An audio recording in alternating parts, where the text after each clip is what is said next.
ایک गांव में फीका नाम का एक गरीब मोची रहता था।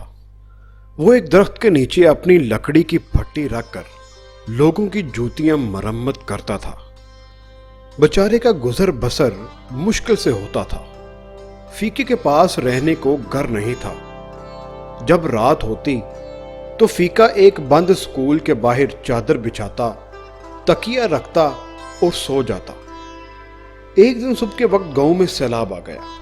फीके की आंख खुली तो हर तरफ शोर गुल था। लोग अपना अपना सामान, घर की कीमती अशिया लेकर भाग रहे थे। फीका ये मंजर देख रहा था। वो उठा और स्कूल के साथ बनी टंकी पर चढ़ गया। चादर बिछाई, दीवार के साथ तकिया लगाया और लेटकर लोगों को देखने लगा। कोई नकदी लेकर भाग रहा है, कोई जेवर, कोई बकरियां, तो कोई कुछ कीमती अशिया लेकर भाग रहा था। इसी दौरान एक शख्स भागता आ रहा था।